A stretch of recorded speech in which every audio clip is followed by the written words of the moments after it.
આપણે આ જોઈ ગયા કે મૂળ શબ્દમાં રેફની પહેલાના ઈ ઉ દીર્ઘ થાય. આ સંસ્કૃત તત્સમ શબ્દો છે બધા, અને આ તત્સમનો નિયમ છે કે અહીંયા થોડા વધુ ઉદાહરણ પણ આપ્યા છે. તીર્થ, તીર્થંકર, ગિરવાણ ગિરા, કીર્તિ, પછી મૂર્ખ, ચૂર્ણ, મૂર્છા, મૂર્ધન્ય. મૂર્ધન્ય આપણે વર્ણના સંદર્ભમાં જોઈએ તો શું કામ દીર્ઘ. કુર્ચા, સંપૂર્ણ. તો આ બરાબર. હવે આમાં અપવાદ છે. એક તો ઉર્વશી. જો આમાં અપવાદ તે કયો છે તો કે અપવાદ ઉર્વશી. એટલે જો ઉરુ સાથ એમાં તો દીર્ઘ છે, પણ આપણે કલ્પના કરીએ કે કદાચ ઉર્વશી હશે. ઉરમાં પુરુરવાના ઉરમાં વસી ગયેલી. પણ એક આ અપવાદ છે કે રેપ છે. આ કઈ નિર્દોષની જેમ વિસર્ગનું નથી થયું, અને છતાં એક ઉર્વશી અને એક પૃથ્વીનો, ધરતીનો વાચક શબ્દ ઉર્વી. આ બે શબ્દ આમાં અપવાદ છે. બાકી બધાય જ્યાં સંસ્કૃતના મૂળ શબ્દમાં જો બીજે ઠેકાણે રેફી એ જોડાક્ષર જ ગણાયો છે. આપણે ઉર્દુ, કારકિર્દી જોડાક્ષર પહેલામાં એ ઉદાહરણો જોઈ ગયા હતા, પણ અહીંયા તો આ મૂળ શબ્દની વાત છે, અને આ એમાં અપવાદ છે. બીજું આપણે બધા જ નિયમ ગાઈ શકાય એમ બનાવ્યા છે. અનુષ્ટુપમાં આ કેમ ગવાશે? મૂળ શબ્દે રહેલા જે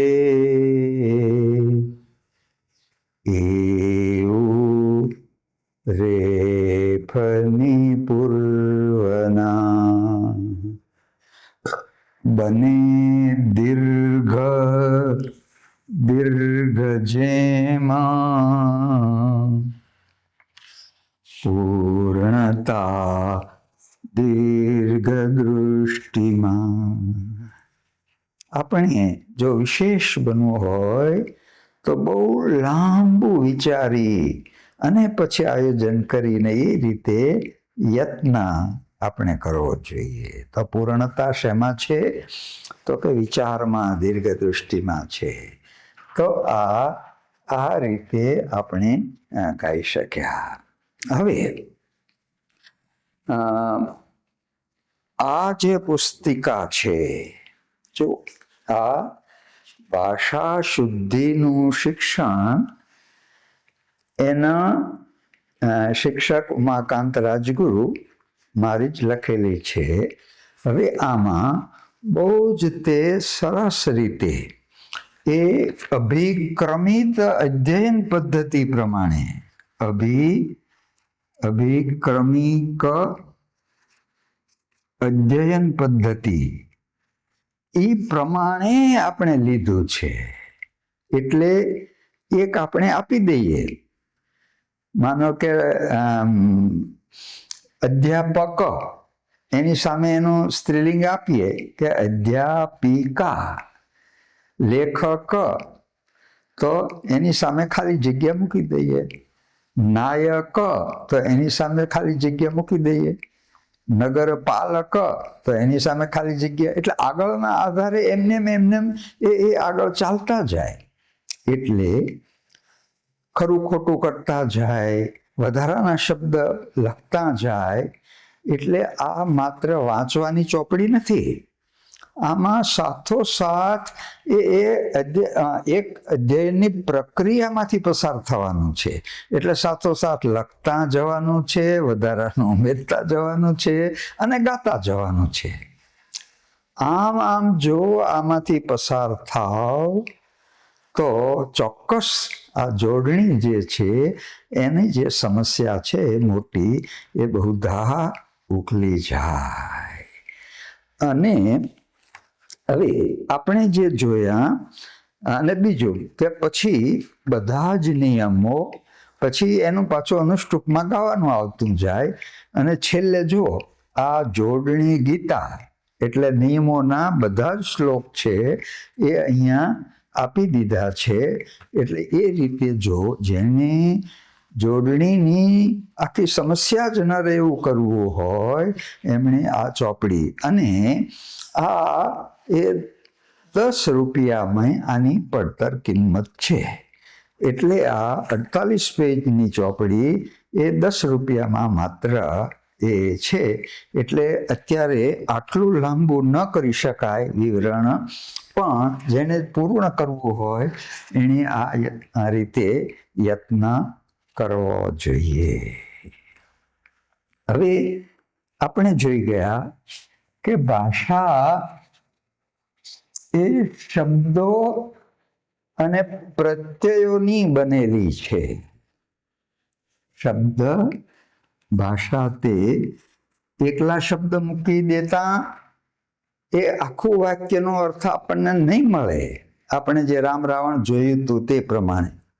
પણ જ્યારે પ્રત્યયો ઉમેરાયા ત્યારે આખો અર્થનો ખ્યાલ આવે છે. તો ભાષા શબ્દ અને પ્રત્યય મળીને બનેલી છે, એકલા શબ્દની નહીં. એકલા એ પ્રત્યય અર્થ તરફ આપણને લઈ જાય છે આ પ્રત્યય. અને એટલે તમે સંધિ છોડી શકો કે પ્રતિ અને અડધો અક્ષર જોડાયેલો તો એને ઈ ઉમેર્યું, એને ઠેકાણે અ મૂક્યો અય. ઈ અયત લઈ જવું ધાતુ છે, જવું. તો આ એ જ્યારે આપણને લઈ જાય અર્થની તરફ તે આ પ્રત્યય છે. અને હવે જે આપણે વિચાર કરવાનો છે તે આ પ્રત્યય, એક જ પ્રત્યય એ અનેક શબ્દોને લાગેલો હોય તો આ પ્રત્યય જ આપણે જાણી લઈએ કે આ પ્રત્યયમાં રસ્વ છે તો પછી બધે આપણે રસ્વ જ બધે કરી શકીશું. અને એટલે પહેલા આપણે સંસ્કૃત તત્સમ શબ્દ જે છે એના જે પ્રત્યયો છે એનો વિચાર આપણે કરીશું. જો પ્રત્યયના 2 રીત છે. એક શબ્દની પહેલા લાગે, શબ્દની પહેલા, અને બીજા શબ્દની પછી. એટલે શબ્દ પછી લાગે, છેડે, શબ્દના છેડે લાગે. તો આ 2 પ્રકારના પ્રત્યયો છે. પહેલા આપણે શબ્દની પહેલા લાગતા પ્રત્યય એટલે આપણે આ પૂર્વ પ્રત્યય વિશે જોઈશું કે શબ્દની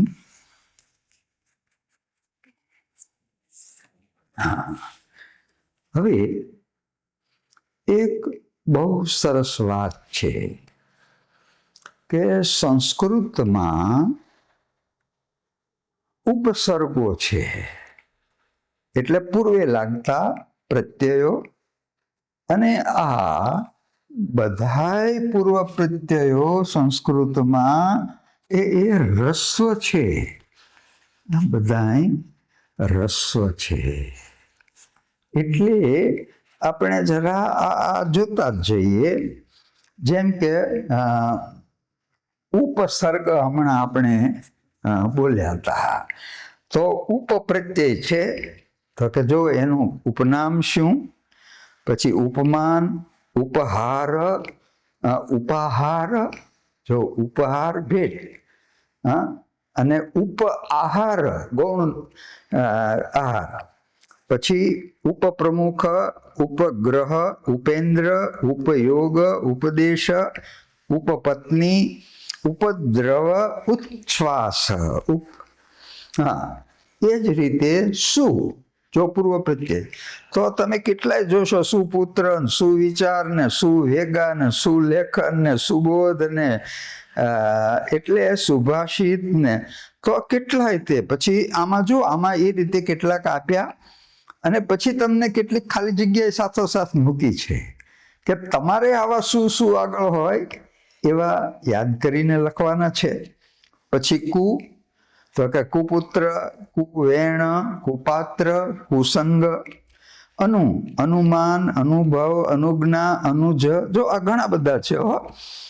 પછી ઉદ, તો કે ઉત્પાદન, ઉદ્યોગ, ઉન્મેષ, ઉદ્વેગ, આ ઘણા બધા છે. ની, માત્ર ની હો, નહીં.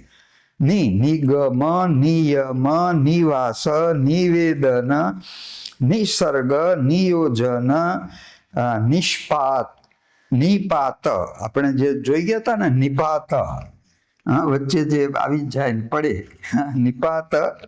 એ જ રીતે વિના તો કેટલાય તે તમને મળશે. વિજ્ઞાન, ચાલો જ્ઞાન, વિશેષ જ્ઞાન, તો આવા તમે પેલા કરી વિજ્ઞાન, વિવાહ, વિરોધ, વિદ્યુત, વિદેહી, વિનિપાત, જો વિનિપાત, અહીંયા ની,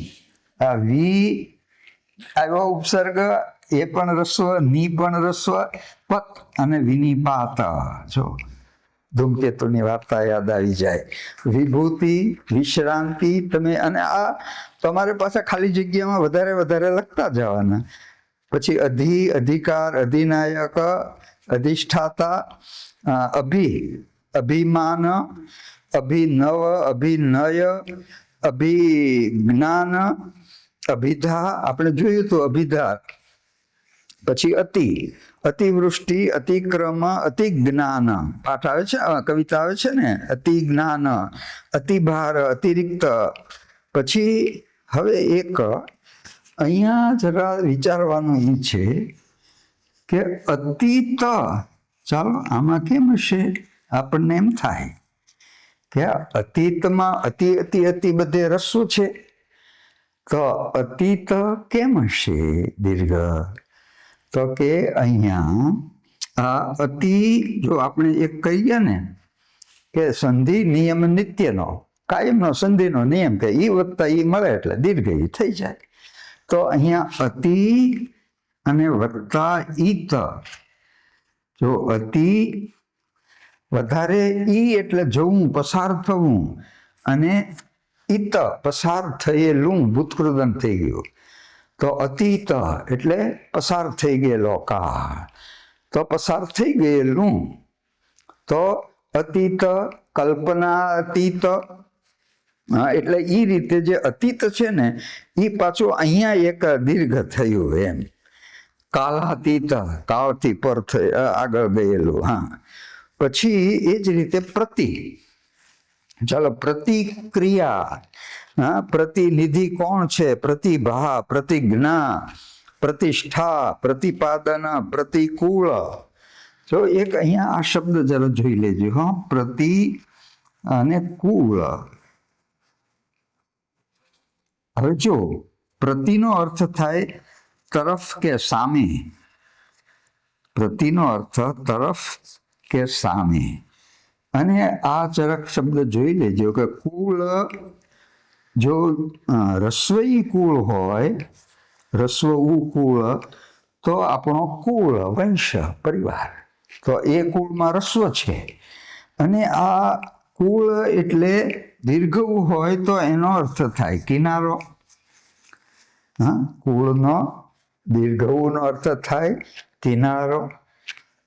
હવે પ્રતિ, સામેનો કિનારો, તો નદી હોય મોટી અને એના સામે કિનારે પહેલા તો બહુ મુશ્કેલી વાળું હતું. પુલો તો આટલા બધા આજે થયા છે, તો એ તો કે સામા કિનારાનું છે. એટલે એમાંથી પછી આખો અર્થ છે ને એ બદલાયો કે પ્રતિકૂળ સામા કિનારાનું, એટલે આપણે છે ને એ કઠિન જે હોય, અઘરું હોય, એને માટે પછી આપણે એક કહીએ કે આ પ્રતિકૂળ છે. આપણને અનુકૂળ, આપણો જે કિનારો છે એ જ કિનારો, એટલે એ અનુકૂળ છે. તો એમાં અનુકૂળ અને પ્રતિકૂળ એ બંનેમાં કુ પાછો દીર્ઘ ઉ આવે, એ જરાક આપણે અહીંયા સમજી લીધો. એટલે પ્રતિ બધા જે છે એ બધા એ રીતે રસ્વ છે બાકી. હા, પણ અહીંયા એક શબ્દ જરા હું તમારા ધ્યાનમાં મૂકું છું, તે પ્રતીક્ષા. અહીંયા વળી કેમ પ્રતિ તો છે જ તે, તો આપણે આ સંધિનો નિયમ જરા બરાબર યાદ રાખી લેવાનો છે કે અહીંયા પ્રતિ એટલે સામે તરફ. હા, અને એમાંથી કયો છૂટો પડ્યો? ઈ છૂટો પડ્યો, તો ઈ આ દીર્ઘ છે. પ્રતિ ઈક્ષા. જો ઈક્ષા એટલે જોવું, તો કોઈ આવવાનું હોય ને તો આપણે સામે જોયા જ કરીએ, માર્ગે આવે છે આવે છે આવે છે, તો એને માટે રાહ જોયા કરવી, કોઈ તરફ જોયા કરવું આવનારનું. તો એને માટે શું થયું શબ્દ? તો કે પ્રતીક્ષા. પણ અહીંયા જો આ જોડાક્ષર પૂર્વેનો રસોનો શું કામ થયો? તો કે આ સંધિથી ઈ વત્તા ઈ, પ્રતિ વત્તા ઈક્ષા બરાબર પ્રતીક્ષા થયું. જેમ આપણે પરીક્ષામાં જોયું હતું પરી વત્તા ઈક્ષા, એ જ રીતે આ પ્રતીક્ષામાં પણ એ સંધિના નિયમ પ્રમાણે જ અહીંયા દીર્ઘઈ થયું છે. એટલે પ્રતીક્ષા પછી પરી. જો પરિવાર, પરિબળ, પરિણામ, પરિઘ, પરિમિતિ, પરિચય, પરિણીત. અહીંયા જરા આપણે આ શબ્દ જોઈ ગયા છીએ કે પરી અને અણીતમાં અહીં દીર્ઘ છે, પણ એ હવે પછી જોઈશું. પણ આ પરી છે એ તો રસ્વ જ છે. હા, પરિણીત, પરિવહન, પરીક્ષા જોઈ ગયા. એ જ રીતે નિહિ, જો વિસર્ગ, નિહિ અને દુહુ વગેરે વિસર્ગો હોય તેવા પ્રત્યયો છે. હવે એમાં પણ હવે એમાં શું થાય છે કે નિહિ અને દુહુ જે છે એ જ્યારે પ્રત્યયને વિસર્ગ છે નિહિ, હા, એનો શું થઈ જાય છે? અર્ધ ર થઈ જાય છે. અને અર્ધ ર જે છે એ પછી ઉપર રેફ રૂપે રખે છે. એટલે આપણે માનો કે ઘોષ વ્યંજન હોય તો નિર્મલ, તો શું થયું? નિર્મલ. પછી આ જે અર્ધો ર ઉપર રેફ રૂપે વયો જશે એટલે શું થયું? તો કે નિર્મલ. હા, દુહુબલ, તો કે દુર્બલ. તો આમ જે નિહિ અને દુહુ પ્રત્યય લાગેલા છે, દુહુ યોધન તો દુર્યોધન. હા, પછી આવા કેટલાય શબ્દો છે. દુર્ગતિ, જો નિર્વાસિત, નિર્દોષ, નિર્ધન, નિર્મલ, દુર્યોધન, દુર્ગતિ, દુર્દશા, દુર્ભાગ્ય. એટલે અહીંયા હવે જો પાછો પ્રયત્ન તમારે કરવાનો છે. અહીંયા નિહિ વત્તા દોષ આપ્યું છે, પછી નિહિ વત્તા ધનની તમારે સંધિ છોડવાની છે, નિર્વાસિતની, નિર્ભય, પછી દુહુ દશા, દુહુ ગતિ. તો આ બધામાં આ વિસર્ગ છેડે છે. એટલે આપણે જોઈ ગયા કે મૂળ શબ્દનો નિયમ છે રે પહેલાનો, પણ જે નિહિ અને દુહુ, નિહિ અને દુહુ વિસર્ગનું પહેલા વિસર્ગ જે હોય અને એનો જે ર થયો હોય અને એનો રેફ થયો હોય અને એની પહેલા આવેલા ઈવું જે છે એ અહીંયા મૂળભૂતમાં રસ્વ છે, ની રસ્વ છે, દુ રસ્વ છે. એટલે એ એમ નેમ રહે છે. એટલે પહેલો શબ્દ મૂળ શબ્દનો હતો. આ જે શબ્દ છે એ આ પ્રત્યયનો થયો, વિસર્ગનો. હવે એક જરાક અહીંયા થોડુંક વધારે વિચારીએ કે જો નિહિ, રવ, હા, પછી નિહિ, રજ, એકદમ સ્વચ્છ, હા, નિહી રોગી, નિરોગી, નિહી રસ. હવે આની આપણે સંધિ કરીએ. આ સંધિ કરતા આ શું થશે વિસર્ગનો? તો કે વિસર્ગનો ર થઈ જશે અડધો, એટલે આ અડધો ર થયો, એટલે નિર્રવ એમ થયું. અહીંયા પણ વિસર્ગનો ર થશે, પછી અહીંયા પણ વિસર્ગનો ર થઈ ગયો, અહીંયા પણ વિસર્ગનો ર થયો. હવે આ વિસર્ગનો જે ર થયો, અને ર પછી તો પાછો ર છે જ તે, તો કે નિર્રસ એમ? તો કે ના, ર પછી જો વિસર્ગના રથ અર્ધા ર પછી જો ર જ આવતો હોય તો આ જે ર છે ને એ લોપ થઈ જાય, એ વયો જાય. પણ એના બદલામાં એની અસર બીજે થાય. એટલે આ જે જોડાક્ષર પહેલાનું જે હતું રસ્વ, પણ આ પૂર્વ સ્વર દીર્ઘત્વ. એટલે જુઓ, માનો કે દુગ્ધ છે, દુગ્ધ, પછી કર્મનું કમ્મ થયું હતું, એમ આનું શું થયું? તો કે દુગ્ધ થયું. દુગ્ધ. પછી આ ધ એકવડો થયો, આ જોડાક્ષર હોઈ ગયો, એના બદલામાં દુ દીર્ઘ થઈ ગયું. એટલે આપણે શું થયું? તો કે દૂધ દીર્ઘ થઈ ગયું. એ જ રીતે જ્યારે આ ર અડધો વયો ગયો, એના બદલામાં આ ની છે તે દીર્ઘ થઈ જશે. એટલે ની રવ શાંતિ. રવ એટલે અવાજ, કાંઈ અવાજ નહીં, એવી શાંતિ. તો કે ની પણ આ ની રવ ની દીર્ઘ છે. પણ સંધિ છોડવાનું કેમ? તો પાછું તમારે સંધિ છોડવામાં આ લક્ષમાં રાખવાનો. એ જ રીતે રજ ધૂળી, પણ નિર્રજ સ્વચ્છ, તો નીરજ.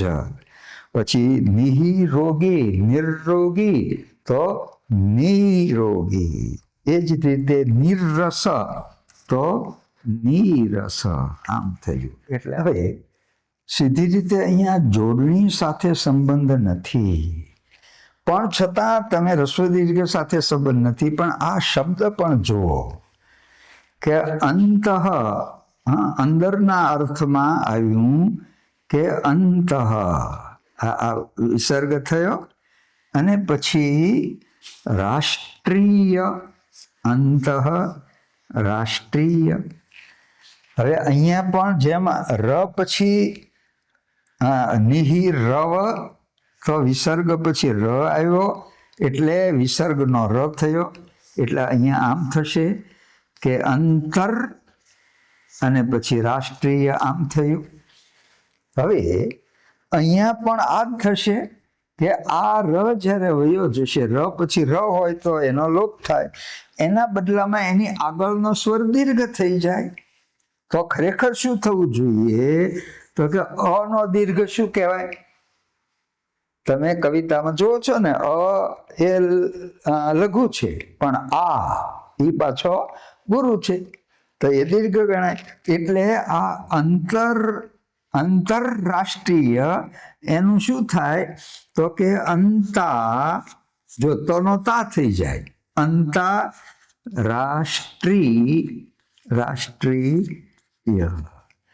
હવે અહીંયા મેં ઈરાદાપૂર્વક દીર્ઘ લખી છે, એટલા માટે કે તમને શબ્દનો ખ્યાલ આવે કે જેમ આપણે ગુજરાત અને ગુજરાત બંને માન્ય છે, એ જ રીતે આ રાષ્ટ્રીય છે એ આમ પણ માન્ય છે અને એ આમ પણ માન્ય છે, બંને માન્ય છે. એટલે આ રીતે પણ લખ્યું છે સાહેબે, આ રીતે પણ લખ્યું છે, એટલે બંને સાચા છે. એટલા માટે મેં જરા જુદી રીતે. બીજું જરા એક નીરવ શબ્દનો આપણે એક અર્થ જોયો કે નિહિરવ, અવાજ વિનાનું, પણ એ સમાસ પણ છે. ચાલો આપણે સમાસ જોઈ ગયા કે નીરજ. હવે જો સંધિ તો અહીંયા હતી, અહીંયા સંધિ હતી, પણ હવે સમાસમાં ક્યાં વિભાજન છે? નિરદર, નિરદર, પયોદર, પાણી દેનાર, દેનાર. એમ પંકજ, તો પંકમાં જન્મનાર, ઉપપદ સમાસ થયો. તો અહીંયા જ એ જન્મનું, જન ધાતુનું ટૂંકું રૂપ છે. તો એ રીતે નીરજ એટલે પાણીમાં જન્મનાર. એટલે શું થયું પાણીમાં જન્મનાર? તો કે કમળ.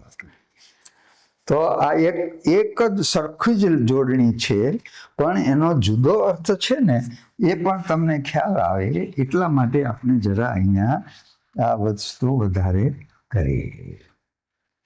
હવે આપણે એ જ રીતે વિસર્ગ, જેમ નીનું જોયું એમ દુહુનું પણ છે. દુહુ ના બે અર્થ છે. એક તો ખરાબ અર્થ છે અને બીજું મુશ્કેલ અર્થ છે. એક અર્થ ખરાબ છે અને એક અર્થ તે દુહુનો મુશ્કેલ છે. હવે દુહુ યોધન, તો જીતો મુશ્કેલ, યુદ્ધો. અહીંયા જો મુશ્કેલના અર્થમાં છે. દુહુ ગ, તો કે દુર્ગ, ગમ જવું, દુહુ ગ મુશ્કેલ, જવું મુશ્કેલ છે. દુહુ પ્રાપ્ય, તો અહીંયા સંધિ જુદી થઈ ગઈ કે દુષ્પ્રાપ્ય. જો દુર્ગમ પંથ, દુહુગમ પંથ, દુર્ગમ. તો અહીંયા છે ને, પણ અહીંયા એ વિસર્ગ પછી પાછું પેલું એની ર આવે એવું શબ્દો જે છે એ નથી બહુ, એટલે આપણે એના વિશે વધારે નથી કહેતા. પણ આ નિહી છે ને, એનાથી જ્યાં જ્યાં સંધિ થાય ત્યાં ત્યાં જરા હા. હવે જે એક આ જરા જોઈ લેજો કે જો નિહી અભિમાની, અભિમાન. હવે આ ઘોષક છે, સ્વર છે, તો એનું શું થયું? તો કે નિર અભિમાની, અભિમાન. હવે અહીંયા શું થશે? હવે સંધિ થઈ જશે કે આ જે ર અર્ધો છે એમાં આ સ્વર ભળી અને આખો ર અક્ષર બની જશે. એટલે શું થયું આની સંધિ થતા? તો કે નિરભિમાની, નિરભિમાન. આમ સંધિ છૂટી પડી. એટલે આ જરા ઘણા નિરાભાની ભામાની એમ કે છે, એ રા ન થાય. એ રી જે છે એમાં સીધો સ્વર ભળી જશે. જેમ કે નિહિ ઉત્સાહ, તો શું થશે? તો કે નિરુત્સાહ. નિહિ ઉત્સાહ, તો આ વિસર્ગનો રન, રમાં ઉ ભળી ગયો. એટલે આ રીતે જરા એ સંધિ પણ દુર્ઘટના, દુર્જન, દુરાચાર, એમાં આ જ રીતે ભળી ગયેલું છે. વળી સંસ્કૃતના બાકીના બધા અવયવો છે ને, એ બધા રસવત છે કે પુનઃ ને બહિ ને અપી ને પુરસ ને ચતુહુ, આ બધા અવયવો સંસ્કૃતના. ટૂંકમાં સંસ્કૃતમાં શબ્દની પહેલા લાગતા બધા પ્રત્યયો, પૂર્વ પ્રત્યયો, એ બધા રસ્વ જ છે. એટલે બહુ યાદ રાખવું આપણને સહેલું બની જાય. આ નિયમ તે આમાં આમ છે કે અનુષ્ટુપમાં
ચાલો હવે આને સમજવા માટે જરા આપણે જે સંધિ જોઈ ગયા એ સંધિ જરા તમે જો પહેલી લીટી તો સાવ સહેલી છે. સંસ્કૃત પ્રત્યયો પૂર્વ બધા તેરસ્વ જાણવા ઉપસુકુ અનુદુર્વા નિર્વી પરિપ્રત્યદ્યભી. તો કે હવે આમાં સંધિ ક્યાં છે એ સંધિનું સ્થાન હું તમને કહી દઉં કે અહીંયા સંધિ છે. હા, તો અહીંયા સંધિ છે. હવે તો સંધિ છોડતા આપણને પ્રત્યયો મળશે. તો કે જો આના તો મળી ગયા તમને કે ઉપ પછી સુ પછી કુ, અહીંયા તો કઈ સંધિ નથી. પછી હવે આ નું દીર્ઘ થઈ ગયો છે. સિંદુરની સુક્તિ કેવી રીતે થયું હતું? ઉ વત્તા ઉ બરાબર દીર્ઘ. તો આની સંધિ કેમ છૂટી પડશે? તો કે આ અનુ થયું અને એમાંથી ઉ છૂટો પડ્યો. તો આ આમ એક તો મળી ગયું આપણને કે અનુ અને પછી અહીંયા ઉ મૂકી દીધો. તો અનુ પણ આ ડબલ દ છે. તો કે અનુ ઉદ્દ, અનુ ઉદ્દ. પછી બીજો દ આખો છે દુહુ. તો આ દુ થયું પણ આ વિસર્ગ રેફનો થઈ ગયો છે એટલે દુહુ અને વા એટલે અથવા આમ સંધિ છૂટી પડી. અને પછી અહીંયા ક્યાં આવે? તો કે નિર્વી. તો કે નિહી, જો નિહી વિસર્ગ નો ર, નિહી વી પછી પરી હવે સંધિ આવી. યને કોઈ અર્ધો અક્ષર જોડાણેલો હોય તો અર્ધા અક્ષરને ઈ ઉમેરવી એટલે નિર્વી પરી પછી પ્રત્યદ્યભી. તો પ્રતિ હવે યને ઠેકાણે અ મૂકો એટલે પ્રતિ પછી અભી પ્રત્યદ્ય અભી અને ધ અને રસોઈ ઉમેરી અને યને ઠેકાણે અ મૂક્યો એટલે અ અને અભી. એટલે ક્યાં સંસ્કૃતના પૂર્વ રસોઈ કે ઉવાળા પ્રત્યયો છે? તો આ બધા જ તે રસ્વ છે. એટલે એક સરસ નિયમ મળી ગયો કે અને આ એના અનુષ્ટુપમાં આવી ગયું બધું. કારણ કે આ બધા સમાવા હોય ને એટલે સંધિ કરવી પડી છે, સમાસ છે ના. એટલે આ જરા એક આ શ્લોક છે, નિયમ છે અને આ એનો તમને સંધિ છોડી દીધી છે. એટલે ક્યાં પ્રત્યયો આવ્યા એ તમને ખ્યાલ આવી જશે.